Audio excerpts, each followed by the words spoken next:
Par ko mēs šodien runājam? Man liekas, ka lielākais, nozīmīgākais temats dotajā mirklī ir Olimpiskās spēles. Un mēs uz viņām braucam. Nu, nezinu, vai mēs tieši, bet Kristaps brauc. Nezinu, vai mēs tieši, bet mēs braucam uz Olimpiskajām spēlēm. Mums ir kvalifikācija. Super, un arī Rihards brauc. Arī Rihards brauc. Tā kā divi sportisti. Gāšanas sportā, man liekas, tas ir super. Un arī lietuviešiem ir divi sportisti. Rihards jau brauc uz 3. Olimpiskajām spēlēm, kā minimums, vai pat uz 4. Man liekas, ka Rihards bija Londonā, Rio, Tokijā, un viņš brauc uz Parīzi, un mēs braucam otro reizi. Un lietuviešiem brauc Iejāda un Trīscīņa. Jā, Aistis un kā bija meitnē vārds? Justīna ar Nababu. Bet es nezinu par igauņiem, vai igauņi brauc, vai mēs esam priekšā igauņiem šeit. Man liekas, ka šis ir tas, kur mēs esam priekšā. Olimpiskajās spēlēs, jāšanas disciplīnās mēs esam priekšā Igaunijai. Dotajā mirklī.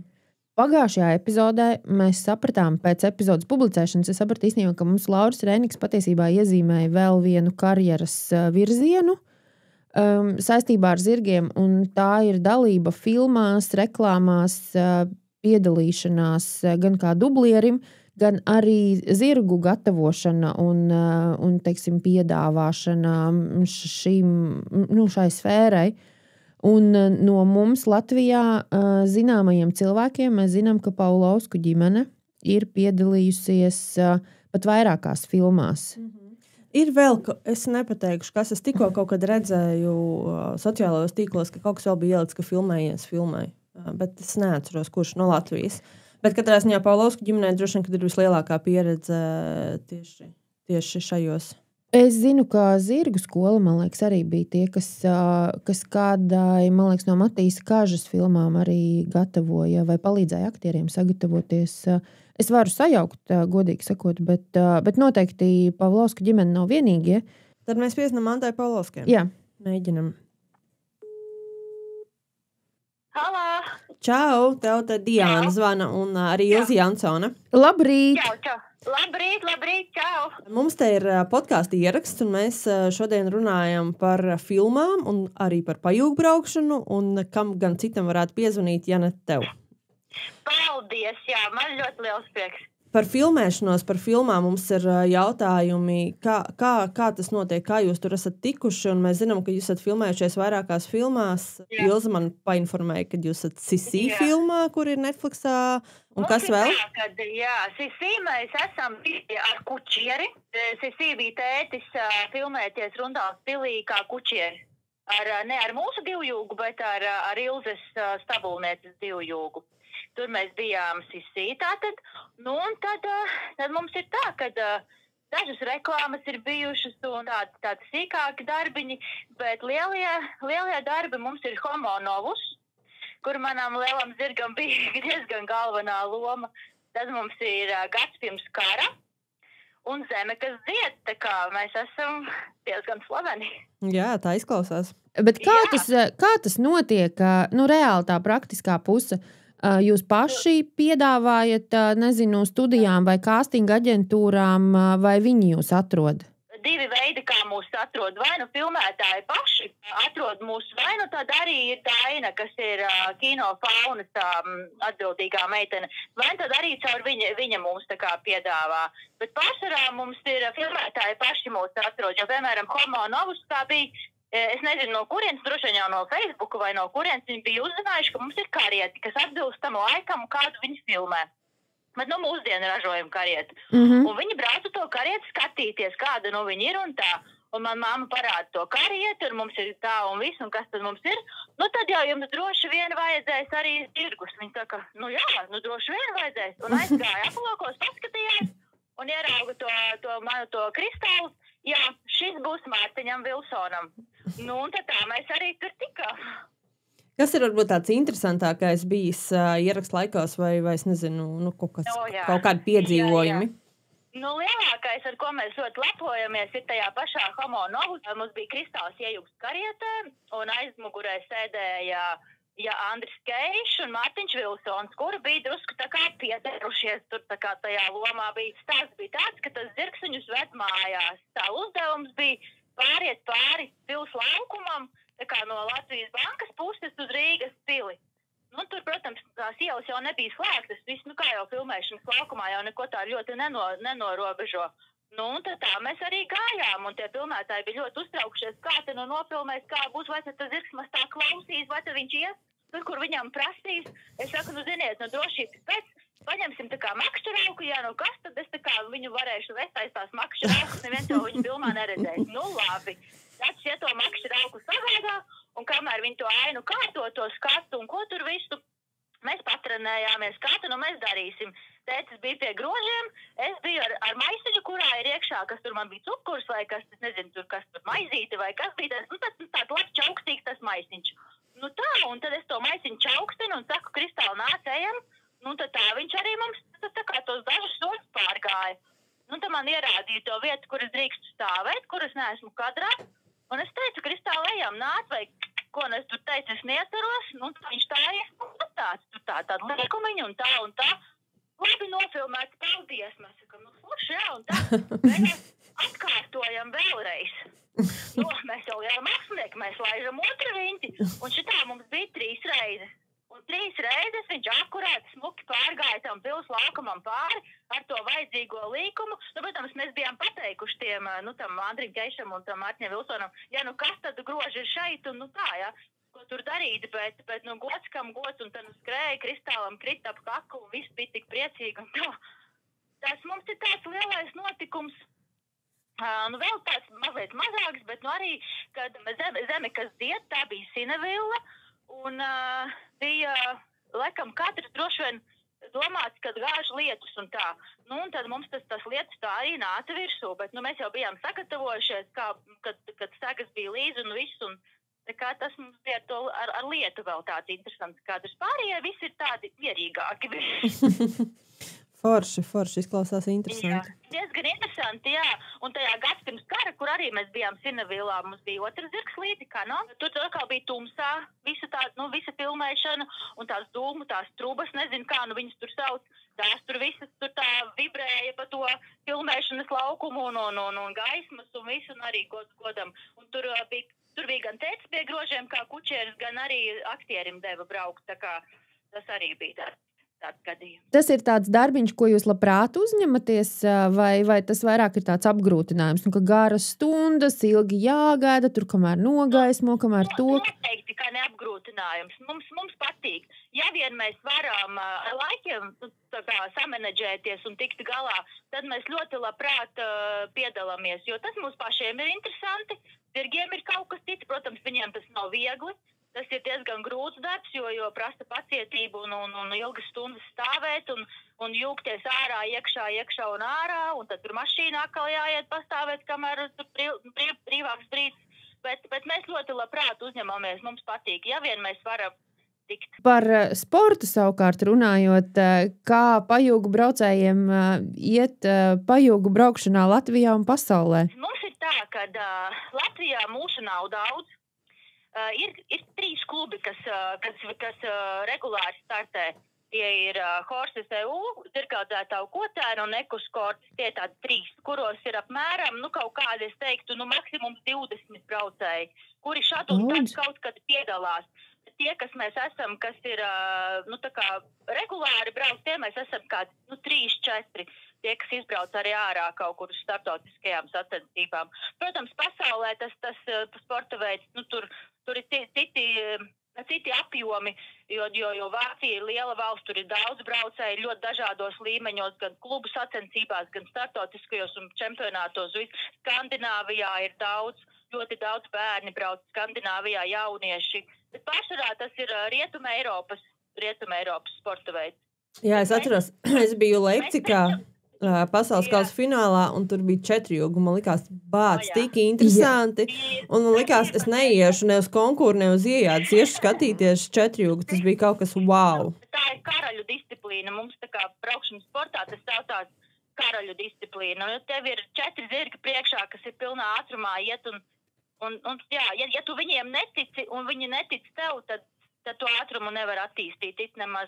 Es pat piesakoju Facebookā pēc tam tiem vieniem, kur vinnēja. Es nesaprotu, kā viņi ar tiem 4 zirgiem var izlocīties un izņemties pa tām, nu, tā kā tas vispār ir, tas ir apbrīnojami tiešām, ļoti, ļoti skaisti. Tiešām, jo arī tad, kad sacensības ir ārā, kas ir klasiskās disciplīnas, tā kā trīscīņa, manēžas braukšana, maratons un konusi, tur arī ir vienkārši fantastiski, pat zemāka līmeņa četrūks. Es neesmu redzējis tos pašus augstākos. Es esmu redzējis mazliet zemāk. Tas ir vienkārši fantastiski, kā viņi var iegrozīties, kā viņi to var izdarīt. Bet, nu jā, tas ir treniņi garas stundas un kā jau es teicu, ja tas zirgs tev neticēs un tu neticēsi viņam, tad tu nevarēsi ne pagrozīties, neko. Kā notiek treniņi, cik jūs bieži trenējaties? Tā kā man skaidrs par konkūru iejāt, bet kā ar pajūgu braukšanu? Mums ir ļoti līdzīgi. Varētu teikt, ka gluži tāpatās, tikai plus vēl tas, ka zirgs vēl kratus. Nu tā, normāli ir treniņi kāds 4 reizes nedēļā, 3 reizes varbūt tās, varbūt kādreiz ir vairāk. Viss ir atkarīgs no laikapstākļiem, jo pārsvarā mēs visi, tie, kas braucam Latvijā, mēs trenējamies bez manēžas. Jo, piemēram, šobrīd mums ir arī tāda piespiedu pauze, jo ir sasalis un ir nedaudz tā kā par augstu, pašam rokas stāvs, bet joprojām mēs kustamies, mēs pat tās zirgus izņēmām no karuseļa, mēs ejam un staigājam un jūdam iekšā soļojam garus gabalus. Bet normāla sezonā ir tā, ka uzsvars ir pārsvarā ir uz manēžas braukšanu. Es abrīnoju vienkārši to, ka jūs ņemat to zirgu jūdzat. Man liekas, tas ir tāds process 3-4 reizes nedēļā. Jūs nevarat pajāt vienkārši vairāk. Jā, ir jājūdz, jo ja tu nedarīsi, tad nebūs, jo kā Protams. teica Petersons, ko es vienmēr tas man stāv prātā, ko Gins teica, ka tas, ko tu ziemā sastrādāsi, to tu vasarā varēsi arī parādīt, un tas man skar vienmēr galvā, un mēs tāpēc ejam un jūtam vienalga, lai vai kā mēs ejam un daram. Tas, kā mēs, ko vēl mēs daram klāt, ir pamatā ir manēžas braukšana, tas ir kontakts zirgam un virzīšanās no aizmuguras un pašam sevi nest tieši tas pats, kas jāšanā. Un plus vēl tam ir treniņš par šķērsli, par maratonu šķērsli, bet mājās mēs to darām tikai soļos un tikai rikšos, lai ir kontakts, lai ir ieliekums, lai zirgs virzās un griežās un visu izdara. Un tad ir konusu braukšana. Bet maršrutus arī mēs mājās braucam varbūt pāris reizes vasaras laikā, kas ir zaļās sezonas laikā. Ļoti daudz vingrinājumu, uz paklausību, uz maziem pagriezieniem un pa šiem gadiem mēs esam daudz maz iemācījušies braukt taisni, kad tas šķērslis ir priekšā, bet tad, protams, ja tu gribi labi nostartēt, tad tev ir jāmāk arī zirgs apgriezt 10 metru voltā, citreiz pat mazākā, un tu līdz pat nomainīt virzienu. Tā kā tas ir tie vingrinājumi, ko mēs mājās daram. Iespaidīgi, īstenībā. Ļoti pat. Jā, jo, kā jau es teicu, tas ir tieši tas pats, kas jāšana, un tikai tas, ka zirgs vēl krats. Protams, arī viens mūsu zirgs, diemžēl, tikai var tikt jāts, jo pārējiem veselība neatļauj, tāpēc to arī trenēja jātnieks. Zirgam acīm redzami, jaunam zirgam, kam ir šogad jau 5 gadi, viņš acīm redzami progresē ratos, ir daudz vieglāk. Jo zirgs saprot pavadu, viņš saprot, ko nozīmē uz priekšu, saprot, ko dzelzi darīt mutē. Tas ir komplekss darbs, un tie zirgi, kas mums nav jājami, tos mēs atsētēs hordās strādājam. Bet profesors jums ir kristāls zirgs, un jūs esat piedalījušies arī pasaules čempionātā. Tieši tā, profesors, tas mums ir liels, un es domāju, ja man nebūtu bijis kristāls, es ļoti daudz ko nezinātu, jo ar viņu ir grūti. Ļoti grūti, jo viņš mums tāds brīvmākslinieks no rakstura ir, un tad mums ir diezgan jāsaspringst, lai mēs atrastu to kopīgo ceļu. Jā, bet mēs esam pa šiem gadiem, šī būs 13. sezona, viņam ir 18 gadi šogad paliek, un pa šiem gadiem mēs esam spējuši kvalificēties 3 reizes pasaules čempionātu. Aizbraukuši mēs esam 2 reizes. Pirmais mēģinājums mums bija 18. gadā. Tas bija tāds kā pirmie kucēni jāslīcina, bet līdz galam mēs netikām, bet tas mums absolūti netraucēja aizbraukt mājās un turpināt strādāt, un mums par to absolūti nav kauns. Un pagājuši gadu, bet 22. gadā mēs bijām Francijā, nostartējām visas 3 disciplīnas, lepojamies ar to, ka konusos neko nenogāzām. Protams, man ar lielu zirgu ir grūti attīstīt tādu ātrumu, kā citi ar mazajiem zirgiem, bet jā, mēs esam lepni par to, ka mēs tur bijām aizbraukuši, atbraucām mājās un turpinam braukt. Jā, Super. jaunie zirgi aug un strādājam. Ļoti tiešām forši un ļoti liels prieks par visiem, kuri iet un cīnās un dara un nenolaiž rokas. Jā, Paldies, nepadodās. Jā. Ir jāiet un jādara, jo tāpēc, kad es esmu daudzreiz arī teikusi un pateikšu jums arī, ka Latvijā ir ļoti labi zirgi, kuri nodara šim sporta veidam. Tikai bieži vien viņi vienkārši netiek iebraukt. Varbūt viņi nav talantīgi lecēji vai viņiem tur nav izcils dotības iejādē, bet viņi ir brīnišķīgi ratos, jo mums tieši tādi zirgi ir mājās, jo viņi nav neviens ne īpaši gaitīgs, ne tur baigi tur lecējs, tur kaut kāds bijis kādreiz nekad. Viņi vienkārši zirgi parastie, kuri strādā ratos, un viņi dara to ļoti labi. Man vēl ir jautājums par inventāru. Tā kā man ir skaidrs, cik maksā konkursu segli, cik maksā iejādes segli, cik maksā rati. Rati maksā ļoti dažādi, tieši tāpat kā segli.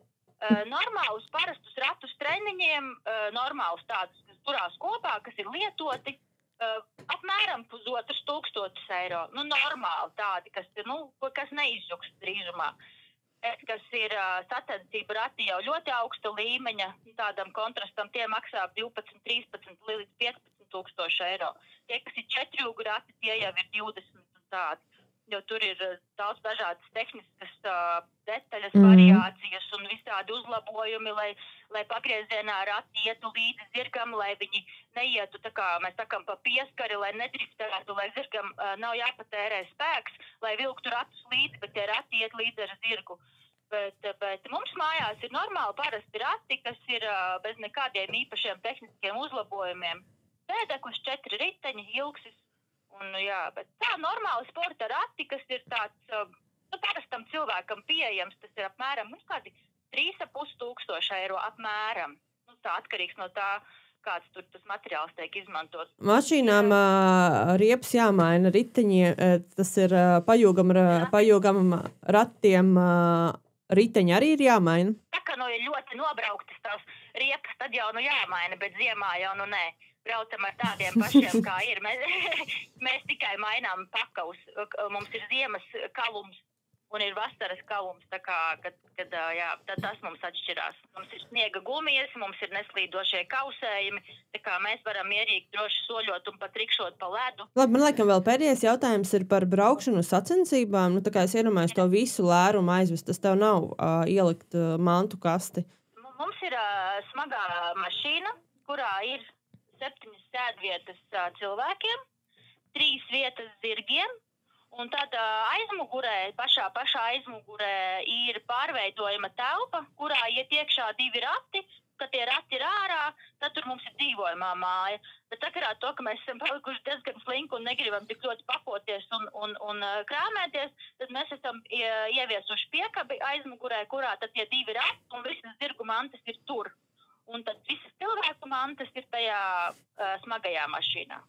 Okay, tad jums tāda kārtīga fūra. Mums ir ļoti garš sastāvs, jā, patiešām. Plus vēl mēs citreiz ņemam līdzi riteņus vai motorolleri. Patiesībā katru reizi mēs ņemam līdzi kaut kādu citu pārvietošanās līdzekļu, jo no staļa līdz tai sacensību vietai tad ir vairāk pa kilometru, kamēr tu tur aizēji un kamēr tu līdz čēršļiem tiet un vēl tos izstaigā, tad nodara, kad ir vai nu ritenis, vai nu līdzi, vai nu motorolleris. Mūsu vajag daudz, lai mēs visi aizbrauktu, mums vajag diezgan lielu sastāvu. Milzīga saimniecība. Jā. Saimniecība mums ir milzīga, jā, un mums ir sacensību rati, kurus mēs ikdienā neizmantojam, un ir ikdienas rati, kurus mēs treniņos lietojam. Sacensību rats vienīgais mēs izmantojam tikai tad, ja ir kāds jaunais zirgs, kas ir jāpieradina pie tiem ratiem, jāpaskatās, kā var iejūgt, kā jāpielāgo aizjūgs, lai sacensībās tas nav jādara, mēs to izdarām mājās. Tā kā pagājušā gadā mums tā bija, mums jaunais 4-gadnieks jau debitēja, un tad mums bija ģenerāli mēģinājums mājās, kā tad mēs tajos ratos ieliksim, kas mums ir vajadzīgs un tā kā. Bet jau no 4 gadiem jums zirgi var startēt? Startautiskajās sacensībās ir atsevišķas sacensības 5-gadniekiem, 6-gadniekiem, 7-gadniekiem, bet sākot no 6 gadiem jau drīkst startēt 2 un 3 zvaigžņu sacensībās, kā arī čempionātos. Mums Latvijā ir tā, ka drīkst startēt ar 4 gadu vecu zirgu, manēžu un konusus. Protams, maratonu nedrīkst braukt. Nu, tad ir līdzīgi. Ierobežojums līdz 3 gadiem nav. Skaidrs. Jā, līdzīgi kā. Jā, ļoti, Jā, tas nav tā saprotami. Izklausās ļoti interesanti un aizraujoši. Patiešām tā arī ir, jo mēs esam visa ģimene iesaistīti un visi piedalāmies. Un māsai vīrs man ir pat par šiem gadiem ieguvis 2. līmeņa kvalifikāciju pašu sastādītājiem, to starptautiskās federācijas. Jā. Tā kā viņš arī tūlīt brauc mācīties, sakal vēl klāt, kā mēs esam visi pilnīgi tur iekšā. Vai jūs ziemā braucat ar kamanām paši pa mežu? Tāpēc, ka mēs ar Ilzi gribam braukt vizināties. Jūs varat droši braukt, bet mums ir lielais bet ir tas, ka mēs līdz tam mežam tiekam ļoti reti. Jo mums apkārt ir asfalts, un to asfaltu rūpīgi tīra un kaisa un tā. Un tad mēs tur kaut kā mēs varam aiziet līdz tam mežam, izmotīties, bet pārsvarā mēs riņķojam uz riņķu, uztaisam sev piebraukājam trasīti ceļu un kustamies tā. Bet jebkurā gadījumā brauciet ciemos. Jo es no bērnības to atceros, man ļoti patika, bērnībā mums tur ik pa laikam bija tādas atrakcijas. Tas tiešām tā arī ir, jo mums arī, kad kādreiz atbrauc ciemiņi vai klienti, kas grib izvizināties, nav tādu, kas nekad, kas neteiktu, ka man tur zirgi vai nepatīk vai kā, vai vienmēr stāsta par to, kā man tik es atceros bērnību, kā mēs braucām pie vecās mammas ļoti daudz. Labi, man liekas, ka mēs teiksim paldies. Paldies jums arī. Un lai jums izdodās visus jūsu arī šī gada mērķus sportisko sasniegt un zirgiem, lai veselība un viss labi un viss kārtībā. Ļoti liels paldies, jo tas tiešām ir galvenais, lai visi veseli. Tieši tā. Paldies, Andai. Es tiešām pajūgu braucējus vienmēr esmu apbrīnojusi tieši par to, ka, man liekas, ir tāda ņemšanās. Visus tos ratus vilkt līdzi. Tik daudz inventārs, par ko ir jārūpējās. Viens ir notīrīt seglus, un otrs ir notīrīt ratus. Es negribu par to domāt, kā tas ir viņu palīgiem tīrīt to inventāru, jo tur jau arī, cik es saprotu, tad tur arī izskatam ir liela nozīme, līdzīgi kā iejādē. Tīri tam, ka ir kaut kādi noteikumi, tur kādi cimdi tev var būt vai kā tev ir jāizskatās. Ok, jā, konkūrā arī, bet konkurs jau, man liekas, ir tāds visbrīvākais. Mums nav tur noteikta cimdu krāsa vai kāda žaketa drīkst būt. Vai, jo iejādē jau arī ar garo fraku tu vari startēt tikai, man liekas, lielajā balvā vai vidējā un lielajā. Tu pirmā schēmā ar fraku tu nejāji. Tas mums būs jāprasa kādam iejādniekam citā reizē. Jā, pajautāsim arī kādam iejādniekam citā reizē, jo nav tā, ka mēs esam aizmirsuši par iejādi vai pajūgu braukšanu. Vienkārši mēs pašas esam tādas izteikti konkūra pasaules, un tas ir tas, par ko mēs arī kaut ko nedaudz zinām, un tad mums sanāk. Par pārējiem mums ir arī interesanti izzināt vairāk. Sanāk par to vienkārši vairāk runāt. Jā, jo es pat nezinu, kādus jautājumus mēs iejādniekiem ko iejādniekiem jautā? Man ir pāris jautājumi. Labi, to arī vairāk iejādnieks pazīst tādā ziņā, ka vismaz iejādas zirgi ir tavi klienti. Bet runājot par veterināro sadaļu, kas ir tas, ko mēs varētu šodien izrunāt un ko tu mums varētu pastāstīt? Es gribētu sākt ar to, ka kopš šī gada, 2024. gada 1. janvāra ir mainījušies noteikumi saistībā ar gripas vakcināciju. Pēc jaunajiem noteikumiem tā schēma mazliet atšķirās, kāda viņa bija līdz šim. Respektīvi, pirmā vakcinācija, jūs veicat pirmo vakcināciju, teiksim, ja tavs zirgs nav vakcinēts nekad, vai tu esi šo schēmu nokavējusi? Man ir schēma nokavēta. Tavu tagad vakcinācijas schēma būs sekojoša. Pirmā vakcinācija, un tad nākamai ir jābūt 21 dienas līdz 60 dienu laikā. Iepriekš bija ilgāks laika intervāls. Tā kā tagad principā ir 21 dienu līdz 2 mēneši, kurā tas ir laika periods, kurā tev ir jāveic otrā vakcinācija. Un tad nākamā sako pēc 6 mēnešiem plus 21 diena ir pieļaujama. Līdz šim bija 5 līdz 7 mēneši, bet tagad tas ir strikti 6 mēneši plus 21 diena. Tātad būtībā pēc 6 mēnešiem man ir 21 diena, lai es veiktu to atkārtoto vakcīnu. Vai tu vari arī 10 dienas ātrāk veikt, tas neko nemaina. Respektīvi šajā laika periodā 6 mēneši plus 21 diena. Tā kā ja tev būs, 58 dienas, tas arī būs ok. Pagājušas. Es nesapratu. Ok, tu nesaprati. Tad, Es nesaprotu to loģiku, kāpēc tad ir tā plus 21 diena, nu tad uzrakstiet vienkārši tur tik un tik nedēļas. Nu, ja es saprotu, ka ir 6 mēneši, un tad ir tā 21 diena, kuras robežās tev ir tā, tu vari veikt viņu arī 3 dienas vai 5 dienas vai 10 dienas pirms ir pagājuši šie 6 mēneši un 21 diena. Jā, bet maksimums, kurā tev ir jāsavakcinē, ir šie 6 mēneši un 21 diena. Nu, teiksim, ja tu brauc uz sacensībām, es nezinu, šodien tu lec, šodien tu leksi vienalga Krakaus finālā. Un tu skaties, ok, man tieši 6 mēneši ir, un es tagad nevaru vakcinēt, tāpēc, kad tad 7 dienas pēc vakcinācijas tu nevari nekur piedalīties, ja? Tas nozīmē to, ka tu vari vēl izlekt Krakovu un tad savakcinēt. Tāpēc tev tā 21 diena vēl dota. Ok, tagad es sapratu, jā, nu loģiski īstenībā. Jā. Nu, lūk. Un tad ir atkarīgs no tā, kur tu startēji. Tu startēji starptautiskās sacensībās tad ik pusgadu, kā bija līdz šim, plus 21 diena, vai arī reiz gadā, ja tu startēji Latvijā. Labi, es startēju starptautiskās sacensībās Audruvī. Ok. Es domāju par fejas sacensībām, bet ok. Un katram ir savas starptautiskās sacensības.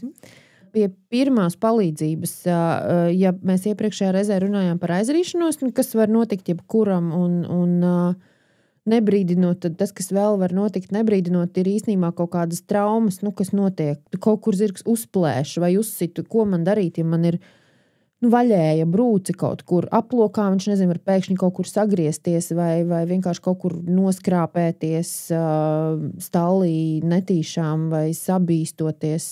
Man ir vaļēja brūce zirgam palīgā, Diāna. Okay. Nu, jāsaprot, cik viņa ir liela, protams, un kurā vietā viņa ir. Bet sāksim vispār. Es būtu priecīga, ja tu nofotografētu šo brūci. Tādu, kāda viņa ir. Un tad es būtu vēl priecīgāk, ja tu sāktu viņu apstrādāt. Un, ja tev ir skujamā mašīna, tad tu noskūti ap šo brūci. Man ir 2. Ir lieliski. Viena noteikti strādās. Tad ja man tu strādā abas dienas. Ja tu noskūti šo brūci apvidu, nofotografēt vēl vienreiz, lai mēs redzam, kāda viņa ir. Jo dažreiz tas apmetojums ir tik liels, ok, tu zini, tavs zirgs ir skūts, bet ir ļoti daudz zirgu, kur ir neskūti vai kur ir jau atauguši. Man, teiksim, jau ir ritīgs lācis ataudzis. Man tagad arī. Jā. Un tad tu saproti, cik tā brūce ir liela, tāpēc, ka dažkārt zem tiem matiem tu neredz, kas tur apakšā notiek. Nu, un tad būtu labi viņu apstrādāt, šo brūci. Kā es to daru? Tu to dari tā, ka tu ņem dezinficējošu šampūnu. Es ieteiktu, ka ļoti labi būtu ņemt ar chlorheksidīnu. Tad veterinārijās aptiekās var nopirkt šos chlorheksidīnu šampūnus, un tad tu viņu nomazgā to brūci. Vai tas ir tas, ko sauc par rozā šampūnu? Viņš ir rozā šampūns, ko zinu vairāk, bet viņš var būt arī citā krāsā. Ja tu aizbrauksi veterinārijā aptiekā, kur ir, nezinu, pārdot suņu barību un tādas lietas, tad tu dabūsi pudelīt, kur varbūt arī tas šampūns iztīsies zaļš. Bet klasiski mēs viņu zinām, jā, rozā šampūns.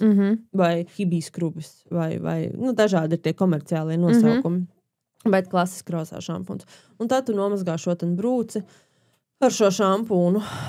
Es cenšos izmantot kaut kādu tīru švamīti vai kaut ko tādu. Jā, švamīti vai paņemt... nezinu, kādus vatas tamponus, kas nav tādi, kuri apķep, bet kas ir, nezinu, tiem, ko tīri seju pieņemsim.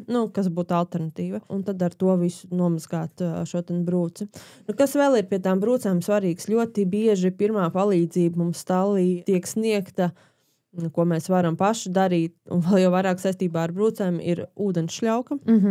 Un šo kāju, ja tā ir kāja, un lielākoties tās ir kājas, protams, ir arī citur brūces, bet tev būs, nezinu, liela brūce uz plecu, tāpat pieznīs man paprasīs, ko darīt. Bet tā tad jautājums par ūdeni, tās ir 10, 15, 20 minūtes. Jā, precīzi. Nevis 2 minūtes kaut ko bišķīt aplēst. Jā, ja tev, teiksim, ir kaut kāda brūce vai, nav obligāti jābūt brūcei, tad tev zirgam ir piepampus kāja. Tu redz, ka tev ir liela piepampus kāja. Jā, es uzvelku inkredi verzeķi. Malacis. Un salaist ar ūdeni. Un tad tam laikam jābūt ir tām 20 minūtēm.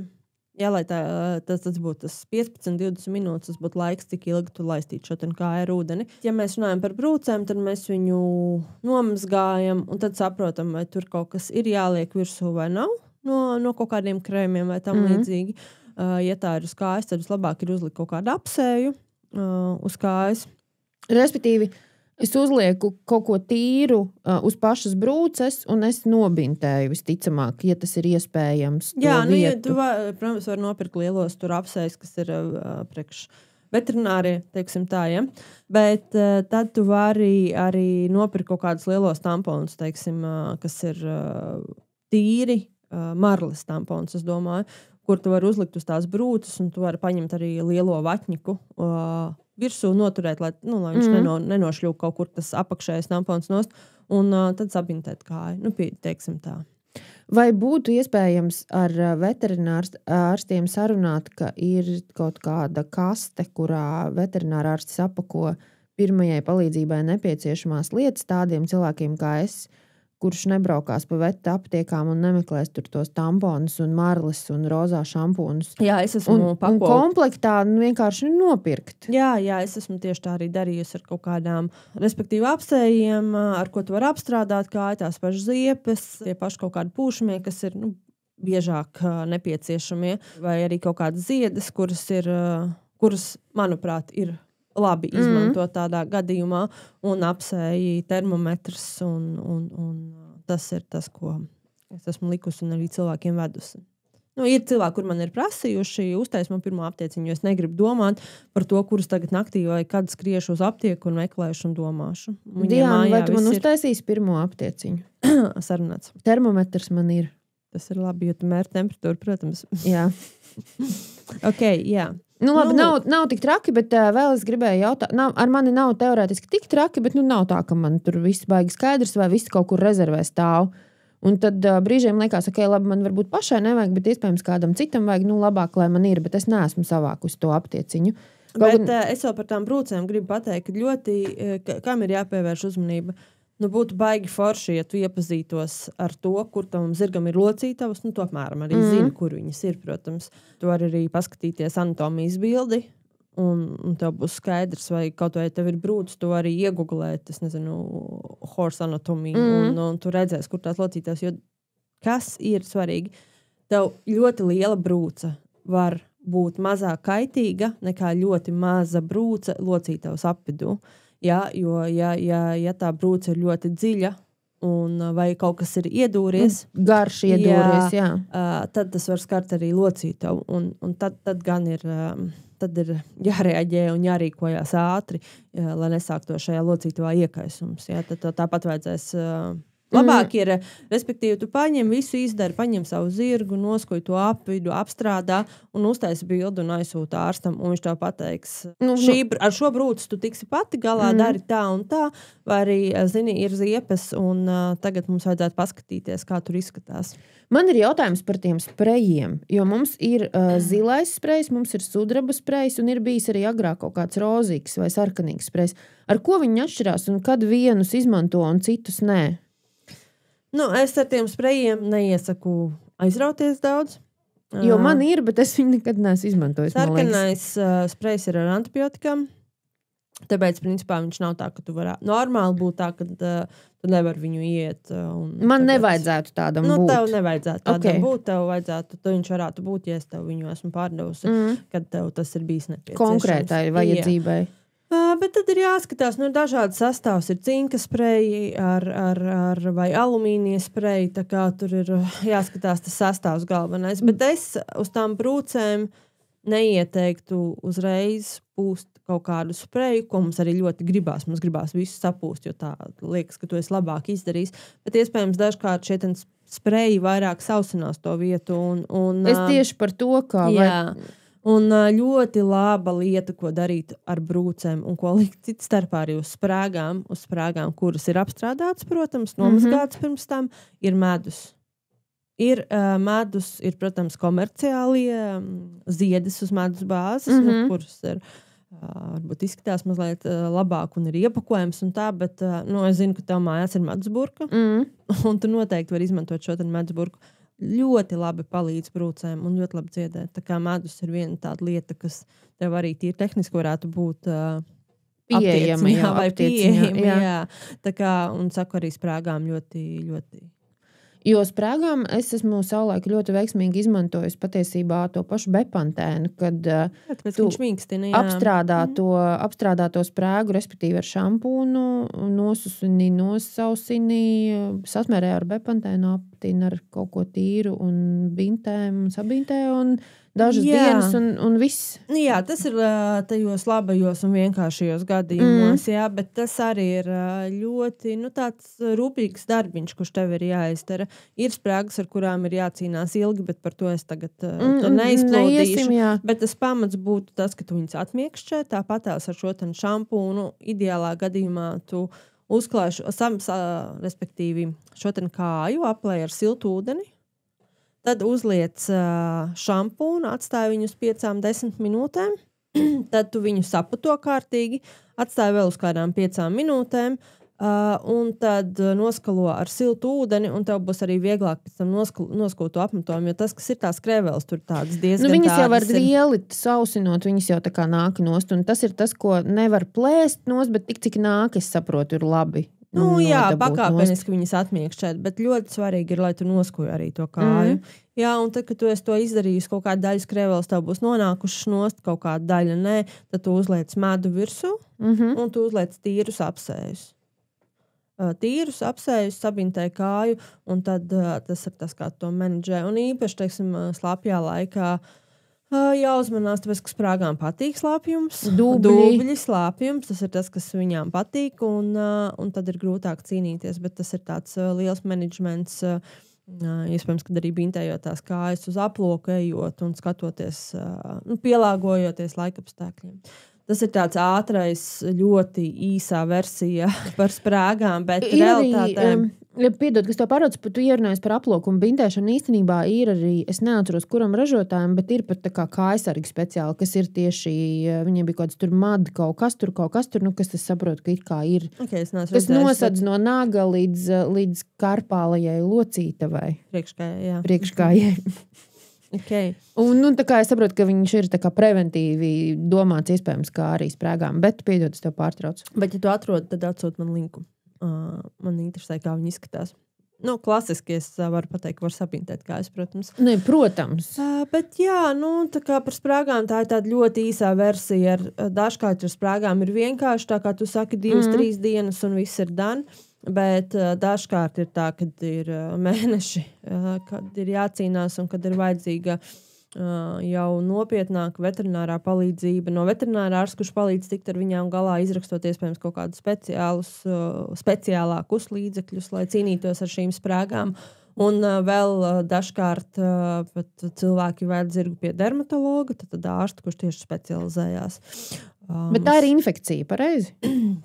Jā, lielākoties, bet visādi tur var būt. Tur var būt dažādas variācijas, tāpēc es negribu tā uzreiz, bet cits starpā mums ir Latvijā, es gribu šodien pateikt, mums Latvijā ir fantastisks dermatologs Jevgeņija Kondraķeva, kur ir atgriezusies no studijām Francijā, kur ir diplomāts, un man liekas, ka vispār viņa vairākus gadus, 3 vai cik gadus, 3 ar astīti, dzīvoja Francijā, viņa iemācījās franču valodu pašmācības ceļā, viņa strādāja tur universitātes klīnikā un pieņēma pacientus un uzstājās franču valodā, un viņa dotajā mirklī diplomāts, un viņa mums ir Latvijā pieejama.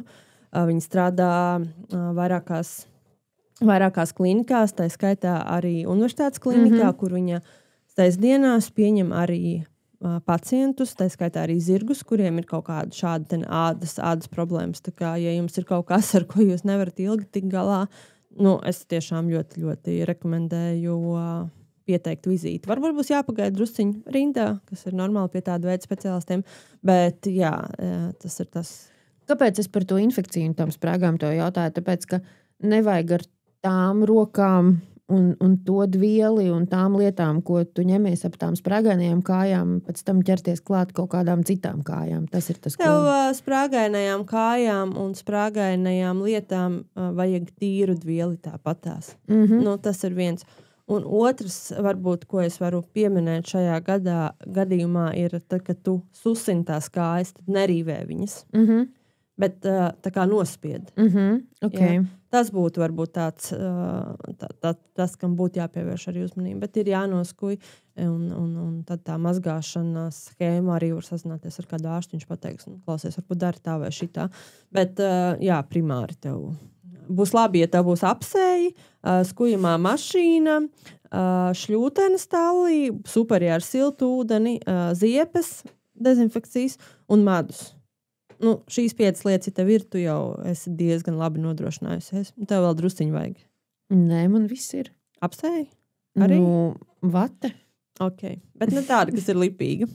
Nē, ok, labi. Es tiktu galā, man paldies Dievam, nav sprāgas bijušas, bet jā, ir cilvēki, kuri ar tām cīnās, man liekas, ļoti ilgu laiku.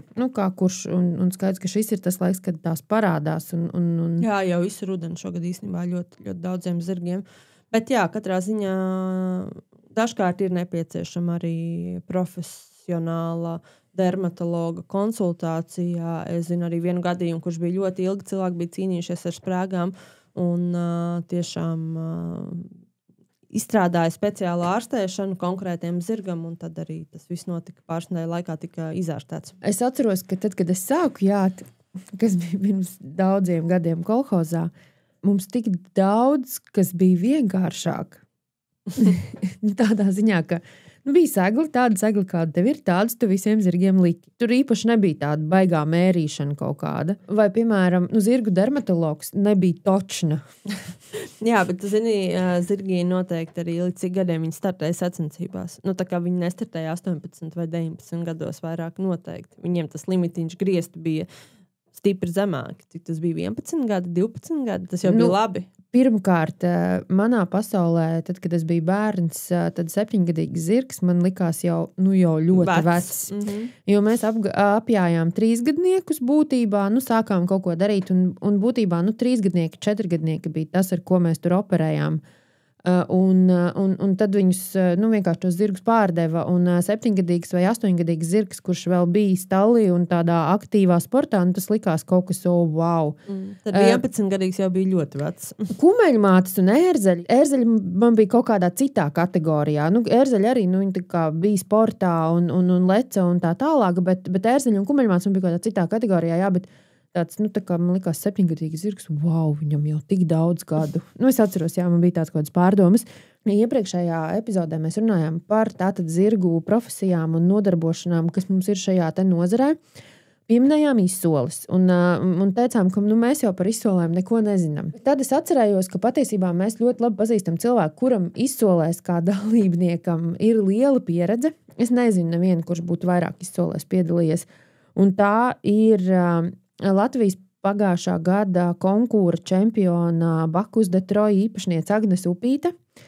Un viņa piekrita izstāstīt par to savu pieredzi izsolēs. Kā notiek šopings izsolēs?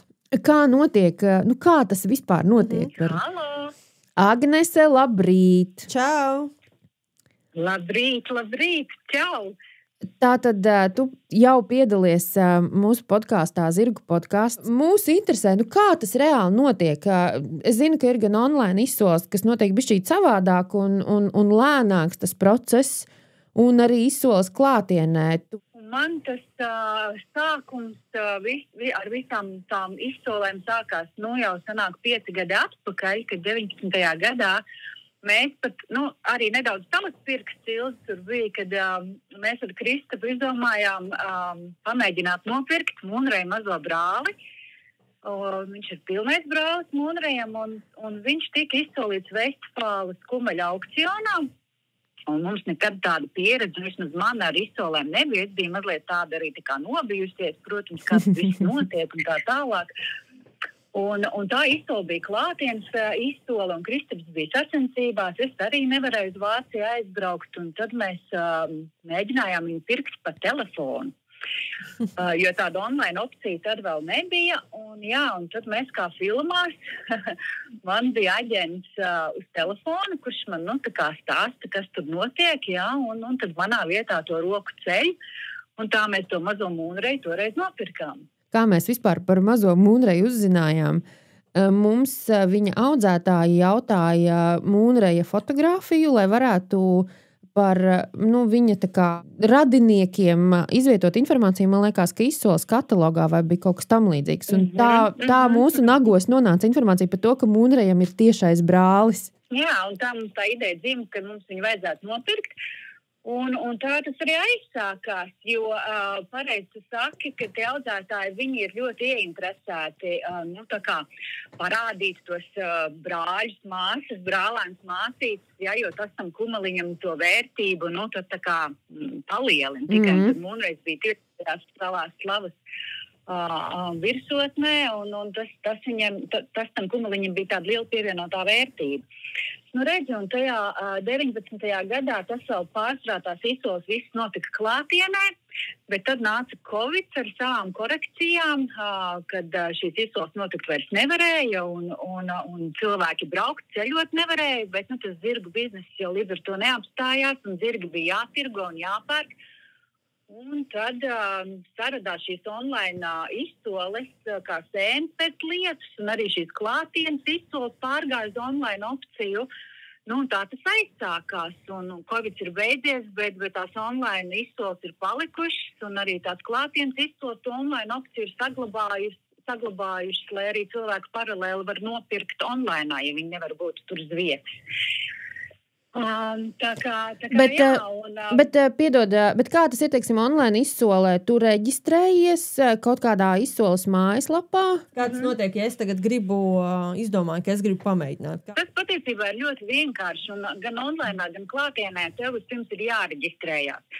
Un katrā tajā izsoles mājaslapā, ja ir tā reģistrācijas opcija, jo, lai tu varētu solīt par to zirgu, tev ir jābūt reģistrētam. Un tā reģistrācija nav absolūti nekas sarežģīts, tur vienkārši prasa tavus kontaktus. Viņi loģiski, kad kaut kādā mērā grib pārliecināties, ka tā solītāja ir reāls cilvēks, ja viņi pat sākumā kādreiz zvanīja, neteiksim intervēja tev, bet tā kā pārliecinājās, vai tu tiešām esi tas potenciālais pircējs, ja nevis kaut kāds tur skams. Un tamlīdz maksa nekāda tur nav jāmaksā online klātienes izsolēs. Tagad, uz to vienu pēdējos, ko es biju, tur bija jāmaksā, bet tas bija vairāk tāpēc, ka tās klātienes izsoles parasti ir tādas, tas pasākums par sevi ir ļoti iespaidīgs, un es tur noteikti, ja kādam ir iespēja uz tādu aizbraukt, noteikti to ieteiktu, jo tas ir ļoti interesants pasākums. Un, ja tur ir kaut kādas vakariņas, ja vai kaut kāda izklaides programma, tad ir, maksa par to, ja, biļete. Bet online nekādas tur samaksas par reģistrāciju nekas tāds nav. Bet es saprotu, ka tā beidzamā izsole, kur jūs bijāt, bija tieši kā pasākums ļoti iespaidīga ar vakariņām, tur izklaides programmu. Kur tas vispār notika? Jā, tā pēdējā, tā bija Itālijā, un tā bija embriju izsole. Tā kā, tie izsoļi man jau arī iet līdzi laikam, un ir palikuši tādi gudrāki un piedāvā to izsoli kopā ar tādu, angliski teikt, experience, lai nav... Jo es savu dzīves biedru nekad mūžā nebūtu varējis dabūt kaut kādu izsoli. Embriju vēl, tu pat neredzi īsti neko. Tieši tā, bet Itālijā tur izsoli notika Ferragamo ģimenes īpašumā. Viņi arī ir diezgan slaveni audzētāji, viņiem ir tur stallis.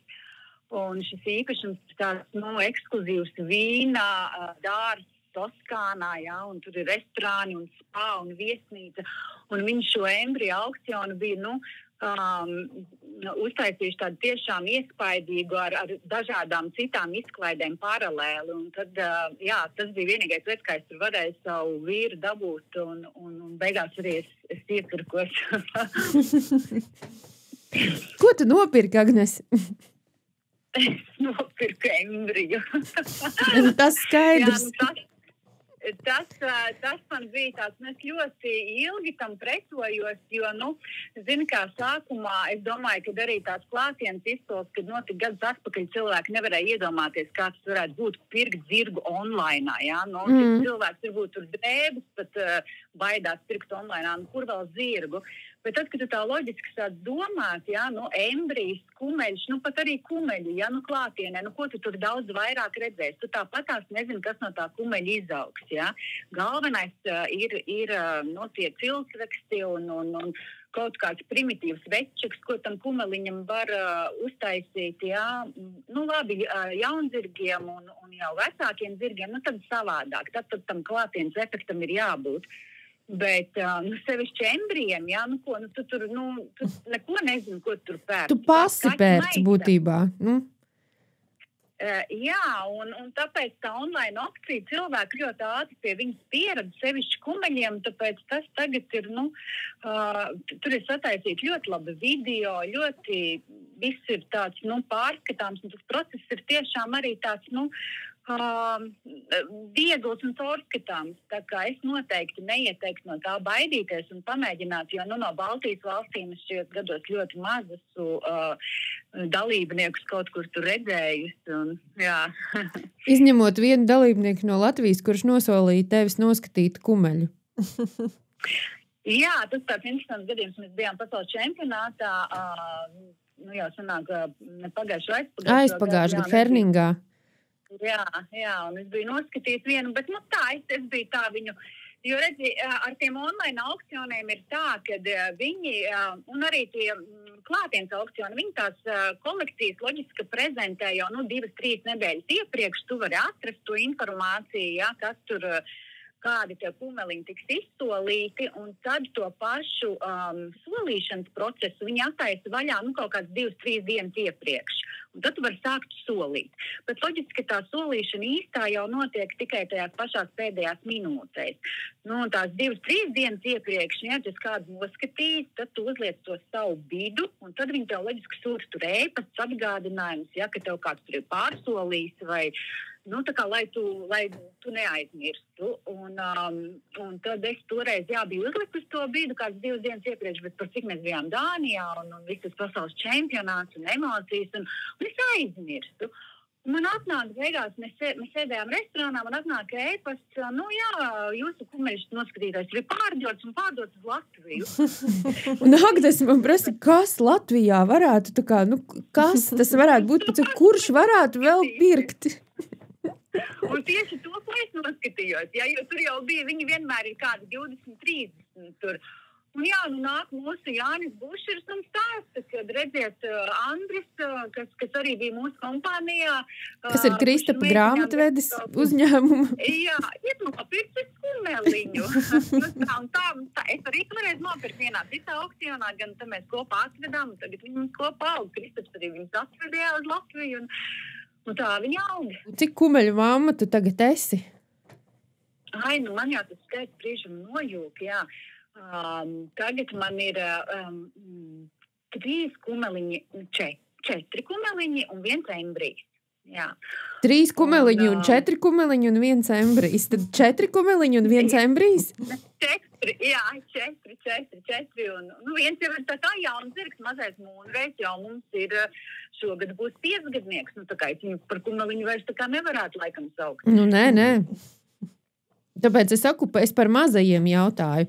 Tev ir 2-gadnieki, lielākās meitenes tev ir 2-gadnieces vai 3-gadnieces? Nē, jau vecāks, ne? Man ir, jau tad sanāk, man ir 2 4-gadnieki, ja, kur, tagad ir janvāra sākums, tad viņiem tikko paliek 4. Un interesanti ir tas, ka jau viens 4-gadnieks, ko es nopirku kumeļa aukcionā, es viņu esmu arī aplicinājusi, tā kā viņa jau būs šogad mamma man, ja. Tā kā tas process jau sāk, man jau citā fāzē ieiet. Un tas patiesībā arī ir tas, ja kāds tagad domā, kad pirkt kumeļus aukcionā un taisīt biznesu no tā, un tāds ir tas galvenais mērķis, kad es noteikti neieteiktu to darīt, jo kāds viens holandietis man teica, ja tu ar to domā taisīt biznesu, tad labāk ar to naudu aiziet kazino un lielāka iespējamība, ka tu kaut ko vinnēsi. Bet ja tu tiešām kā es izbaudu to procesu, kā tie kumeliņi aug, kā viņi attīstās, kas no viņiem tur sanāk, tad tas tiešām ir tā vērts, jā. Neaizraujies azartā ar to solīšanu? Vai, kā tu sevi, ir kaut kāds limits, kam tu pasaki, šis būs stop, ja tu saki, intensīvi notiek pēdējā dienā, tad kur ir tas? Es pieļauju, ka diezgan liels azarts. Tas ir ļoti labs jautājums, jo mana viena zirgu draudzene tā arī saka, Agnes, tu esi tā kā kazino atkarīgā, tev varbūt vispār jau tavs vīrs jau tev piegriezīs kaut kādu to pieeju drīz, bet tā ir pilnīgi taisnība, jo tas ir tiešām tāds ļoti aizraujošs process. Un klātienē ir grūti apstāties, ļoti grūti. Onlainā vēl tā, ja tas pragmatisks un savu budžeta limitu es noteicu, tad es pie tā vienmēr esmu tā strikti pieturējusies. Es esmu ļoti daudz aukcionos piedalīsies, kuras vienkārši beigās es tev pateikusi stop, nē. Bet klātienē to ir ļoti grūti izdarīt, ja, jo tad, protams, tur ir gan alkohols, ja, gan kāds, kas blakus tev tur sola, ja, un loģiski, ka tu negribi zaudēt, un tas tāds, un ja tu vēl esi mazliet tur iedzēris un adrenalīnu, tad tas var veikties ar tādiem kosmiskiem cipariem, jā. Un klātienē tas notiek tā, ka tu cel rociņu, tā kā filmās rāda? Vai kā tas notiek? Jā. Tā arī tāds ir, ja? Tā tas arī notiek, jā. Un tā tas arī notika tagad tajā embriju aukcionā, tā arī tas bija, un tas bija tiešām tāds, ļoti aizraujoši. Un loģiski, ka tu vinnēji, tad tev nāk ar šampānieti un visi tevi apsveic. Un jā, tas ir tā diezgan iespaidīgi. Man liekas, ka tām klātienes izsolēm arī tas izsoles vadītājs ir tas, kas tevi uzvelk. Tik zibenīgi tas viss notiek, ka tev jau nemaz neļauj domāt. Tev tas izsoles vadītājs un tas izsoles temps, man liekas, dzēn uz priekšu. Es abrīnoju to tempu, kādā viņi izrunā vispār tos vārdus zirgu visus un kā viņi runā. Jā, un tie izsoles vadītāji, viņi ir, tā ir, speciāli tā kā profesijas, zirgu jomā. Es zinu, es esmu arī citās izsolēs piedalīties dažādās tur labdarības izsolēs un tā tālāk.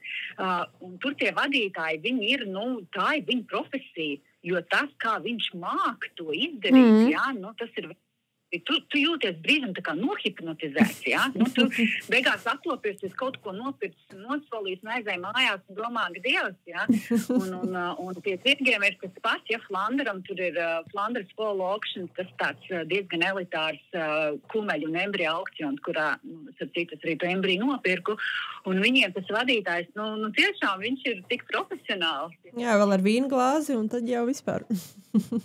Onlainā tā solīšana ir mazliet atšķirīga no klātienes, jo, ja klātienē šo kumeliņu vai zirgu izved ārā un tā kā uz vietas vai onlainā viņu sola tajā brīdī tieši, un tad, kad tavs augstākais bits ir, vairs neviens tevi nepārsola, tad āmurs 3 reiz noklaudz un viss, ja, tad onlainā ir interesanti tas, kad, pieņemsim, ir kaut kādas pēdējās minūtes pat sekundes, ja, un tu esi augstākais solītājs un palikuši, teiksim, 5 sekundes, un tagad tajās 5 sekundēs Ilze mani pārsola, un nav tā, ka 5, 4, 3, 2, 1 un Ilze ir vinnējusi. Nē, viņi pieliek uzreiz 5 minūtes klāt, ja.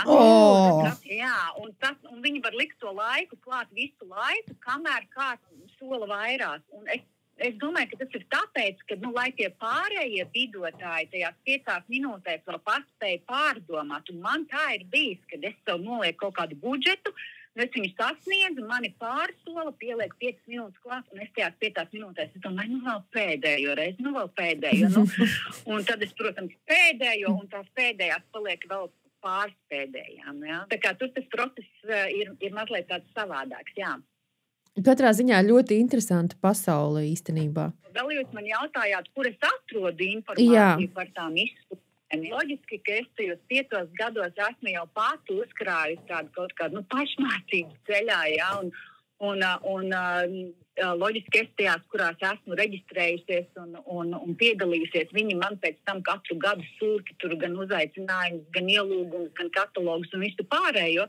Un tā es tam vēlākajā laikā sekoju līdzi, bet ir pat cik es esmu ļoti aktīva arī Instagramā, Instagramā ir tāds Horse Auctions Europe. Es jums varbūt to linku arī iedošu, varat ietegot. Tas ir Instagram saits, kurā ir apkopoti visi šie aukcioni. Un tur regulāri arī vai nu viņi tiek reklamēti, vai nu tur arī kalendārs ir, šajā mēnesī tur tāda un tāda aukcioni. Un tā kā, tur var tāds apkopojums, tur var visu sekot līdzi, kur kas notiek. Piedod, kas tev pārāds, bet es pieļauju, ka ir arī kaut kāds dalījums, kad te mums ir tur konkūra kumeļi, un te ir iejādes, un te ir, vai tā nav? Ir. Protams, kad ir arī, teiksim tāds laiks, kad kumeļu aukcioni ir, tā kā kumeliņu sezona sākās, dzimšanas sezona sākās februārī, martā, tad tie aukcioni sākās apmēram ap māju, jūniju, un tad viņi turpinās līdz kaut kādam septembrim, oktobrim, un pēc tam sākās jaunzirgu, ziemā septembrī, un par dalījumu arī, ir aukcioni, kur ir kopā, gan iejādes, gan konkūra, ir, pieņemsim tāda, kaut kur vienu dienu ir konkūrs, vienu dienu iejāde, bet iejādes loģiski, kad ir mazāk nekā konkūra. Baigā pasaule, man prieks, ka tu esi ar to aizrausies, lūdzu nepārspīlē, varbūt pārāk. Lai tev foršs gads, lai tev labi pirkumi un lai labi aug visi tavi kumeļu bērni. Un visi veseli galvenais. Jā. Un jūs turpinat foršu podcastu, man patiešām liels prieks un neapstājieties. Paldies. Tā tad Agnese ir, kā lai saka, nopietni tajā izsoļu pasaulē, jo viņa tiešām seko līdzi. Un viņai ir savs plāns, kādas līnijas viņu interesē, kas viņai patīk un kur viņa tā kā saskata, ko viņa gribētu nopirkt. Un nevienmēr ir viegli. Ir kaut kāda ērzeļa, kas ir vairāk pieejami, ir kaut kāda, kas ir mazāk pieejami. Bet viņa ļoti, ļoti tur seko, iedziļinās un darbojās, un tad ved tos savus zirgu bērnus uz Latviju. Bet pirkt embrijas, tas ir dūli. Tas pat nav ilgi pirkt zirgu pasi. Tas ir... tā kā, bet Agnesei arī tas, ka viņa saka, ko tad viņai ir tā cenu robeža, kas īstenībā nav tur nekāda kosmiski augstā, arī par kumeļiem. Viņa saka, tu nezini, kas no tā kumeļa izaugs. Baigais risks tur maksāt tur 70, 80, 100 tūkstošus par kumeļu. Viņam ir cik tur 6, 7 mēneši, viņam līdz 3, 4 gadiem var jebkas notikt vēl. Nevienam mēs sliktu nevēlam, bet, protams, ir kā riski pastāv. Protams, apzināties riskus. Jā, bet ļoti katrā ziņā interesanti arī, kā tie kumeļi aug un cik tur... Jā, tas arī sagādā Agnesei prieku. Skatīties, sekot, jo ne visi cilvēki var gaidīt 3, 4 gadus, 5 gadus, kas tur vispār iznāks. Un tā kā tas ir tāds liels process, garš process un forši. Viņa tiešām, man liekas, to izbauda riktīgi, braucot, apciemojot visus savus kumeļus un tāda riktīgi forši. Es nezinu, man liekas, ka mēs esam finiša taisnē šodien. Jā, noteikti. Kaut kā tiksimies, mēs te neesam vēl izdomājuši par tām zirgu normām, kā saprintēt, samaketēt tādu foršu, vieglu lietojumu visiem to, bet izdomāsim. Tad vēl, kas ir īstenībā ļoti forši, kā mums ir daudz ieteikumu. Nav tā, ka mēs esam aizmirsuši iejādi, bet iejādnieki saka, vajag par iejādi. Vajag par iejādi, bet mums tad ir jāizkristalizē, par ko un ar ko mēs runājam, jo skaidrs, ka mēs tā kā šādā līmenī sazvanīties, protams, mēs varam. Tas tā. Un tas, ko es esmu pamanījis īstenībā, ka iejādnieku skaits ir pēdējā laikā palielinājies, ja mēs skatāmies mazākās schēmas, kas arī ir ritīgi forši, līdzīgi kā konkūrā, ka mēs redzam, ka 80 centimetros manā konkurencē man ir daudz konkurentu šobrīd potenciālo. Nebūs viegli. Tas ir ļoti, ļoti patīkami to redzēt. Un patīkami, ka ir daudz jaunu cilvēku, kas specializējās kaut kādās jomās, nezinu, tur tāpat ir biomehānika vai kur es nezināju, ka mums ir zirgu dermatologs arī tagad, ka ir cilvēki, kam ir zināšanas, kas ir bijuši ārzemēs, nodzīvojuši tur kādu laiku, brauc atpakaļ ar tām zināšanām šeit, un tas ir ļoti kolosāli un ļoti forši. Labi, tad līdz nākamajai reizei. Man nav vairs ko teikt. Līdz nākamajai reizei. Čau!